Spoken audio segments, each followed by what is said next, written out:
But if I dress modestly, then I won't feel as pretty. Well, why is it that you think that? Hey guys, welcome back to my channel. Today we're going to be talking about, as you can see from the intro, modesty. A lot of young girls I've noticed nowadays have an interest in modesty but aren't quite ready to make that transition. One of the reasons being because they feel like they won't look attractive. They feel like they won't keep up with the fashion trends in the world. They just feel as if they'll be so out of place and so out of touch with reality that it's just not practical to do. And let me be the first to tell you that could not be farther from the truth. Number one, beauty comes from confidence, and modesty isn't necessarily about like hiding yourself. It's about valuing yourself, because when you dress in a way that aligns with your beliefs and values, that confidence, it will outshine any outfit that you could ever put on. True beauty starts from within. You can be a beautifully dressed demon, okay? Trust me, there's a lot out there. You won't see an inch of their body. They look the part, but they have hearts that are far from God. Lips that acknowledge him, yeah, but hearts far from him. I want you to first realize that while it is important for us to cover ourselves, yes, modestly, again, true modesty starts from within. Do you have those traits that a modest woman has? Like, are you soft-spoken? I know a lot of us, I'll be the first to admit, you know, I was born in New York, so sometimes I have that the ghetto accent, it starts to slip out, or the slang. Like, oh my gosh, I told you guys like in a past video when I went to college, and I went to an Adventist college, and I remember one day I went to go speak with the pastor, and man, when I tell you guys the slang came out bad, I was like, yo, this is so cool, dog. The man looked at me like I had 10 heads. I was like, oh my gosh, this is so embarrassing. I think it was from that day on where I really realized I had to work on my tone and my language, my speech. But yes, are you soft-spoken? Are you slow to anger? Are you kind? Are you gentle? You know, traits like that. That's what really makes a modest woman modest. She is meek. She's like the Proverbs 31 woman. So again, at the end of the day, modesty starts from within. Let's just get that out the way. Number two, modesty enhances, it does not diminish your beauty. Modesty doesn't have to mean boring and unattractive. It can mean creativity and elegance. It's all about finding your personal style. I would say when I first started discovering modesty, I didn't know what my style was. I was playing on so many things. I wish I could find some like past pictures of me trying to find my style.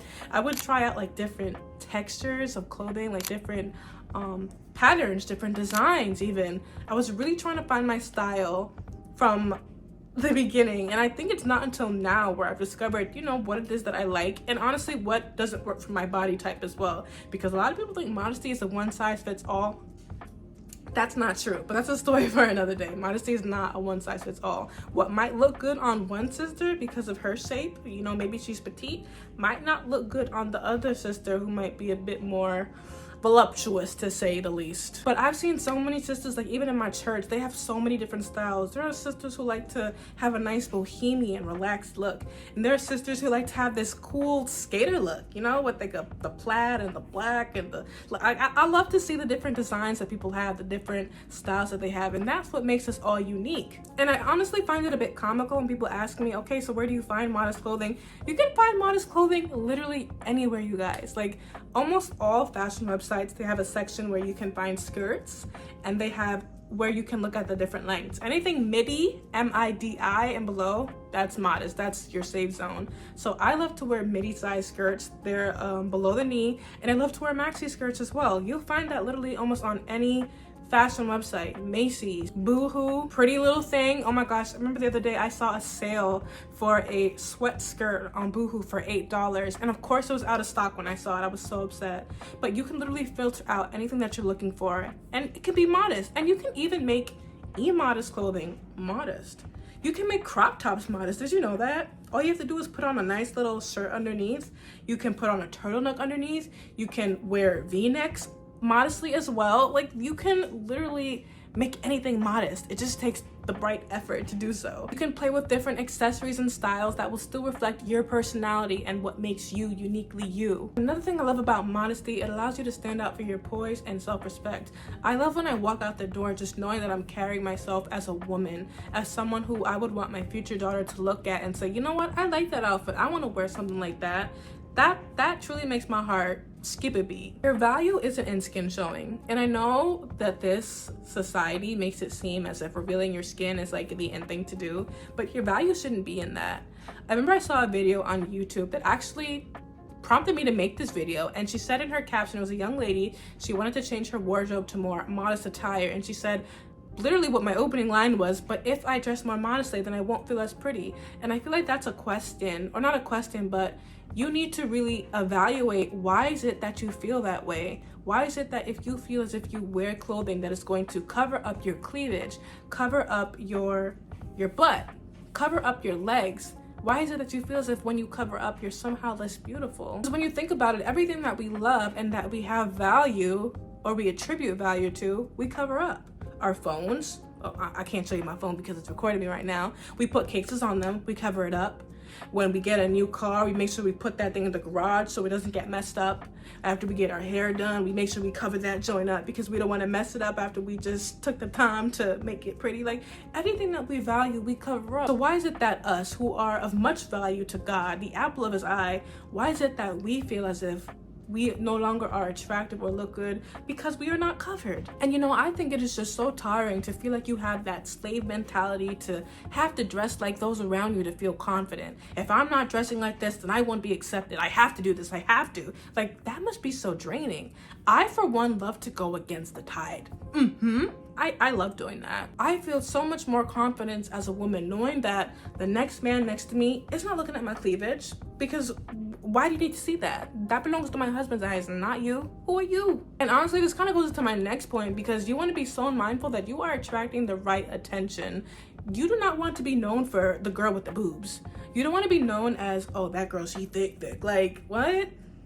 Is the only reason that you are interested in me because of my body? Like, you don't even want to get to know me? Well, honey, that's all that you had on display for him to see. So are you really confused?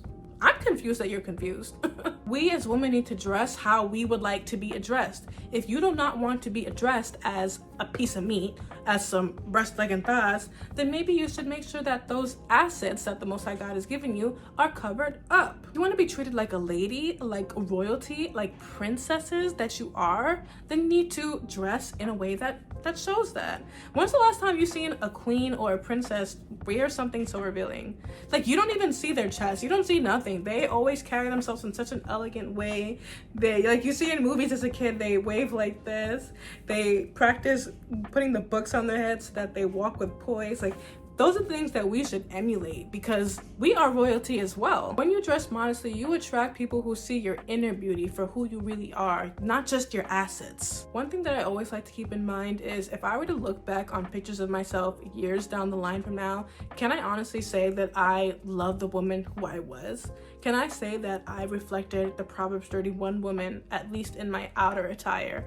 Can I say that I'm truly happy with myself? Can I, out of dignity and respect and love, show my future daughter or my future son and show them those pictures and not be embarrassed? Do I dress in a way that I would want my future sons to see and think, that's the type of woman that I want to be with? And it also goes to show you that it all does start at home, speaking on this topic as well. Because if you as a mom is dressing in a way that everything is showing, you're wearing the tight pants, you got the whole stuff going on, you got your cleavage out and things of that nature, and if that's all your children see, then why are you surprised that they're growing up and they're wanting to emulate the same behavior? Why are you surprised that your daughter wants to dress like that? Why are you surprised that your son is attracted to those type of girls?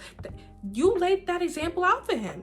That's all he knows. You didn't show him anything differently. And this is actually a fact, because you see things like this going on in today's world. You see these kids younger and younger, they're getting more exposed to these revealing clothing, the just fornication in general. So I feel like as parents, it's their job, of course it's a village too, but especially as parents, to set that foundation from when they're born, from when they're able to talk and walk and understand and reason, and show them how a woman is to carry herself and what's acceptable and what's not acceptable. And while fashion trends come and go, your beauty is what's going to be outlasting any outfit that you could ever wear. True qualities like self-respect and grace and patience and kindness, those are the things that people are going to remember more so in the long term than any outfit that you could ever put on. And you may not have came out of a modest family, but a modest family can come out of you. You may not have came out of a feminine or a submissive family, but a feminine and submissive family can come from you. This is why accountability and self-examination is so important. Like,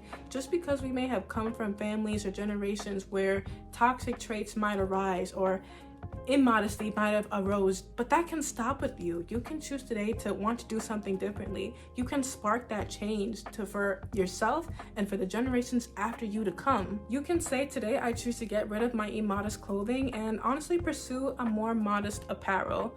I choose to be more intentional with that which I buy instead of just wasting it on things that I feel like make me look pretty, but if I look back on it a couple years, I'm just gonna be embarrassed. You can set your own standard for what modesty looks like to you, just as long as it is modest. And check one of my shorts because I do have a video, and maybe I'll do an updated one as well on modesty do's and modesty don'ts, because again, modesty is not a one size fit all. What might be modest on one person might not be modest on the next, or will not be modest on the next. Like, that's a guarantee. But yes, if you've seen this video, I really hope that it was helpful. My intent really is to help women of all ages on their modesty journey, and not just modesty, but just to be more feminine overall. Like, I want to be the type of person that I wish I had growing up when it comes to learning about myself and learning about accountability and things of that nature. So I hope I can be that big sister to you. I don't have to, so I consider y'all like my family. If you like this video, please give it a thumbs up, subscribe below, and share it with a friend, y'all. We're trying to grow our family. That is my goal. If you want to know more about modesty, or if you have any other questions or topics that you'd like me to speak on related to that, or just in general, please drop a comment below and drop a purple heart so I know that you made it this far.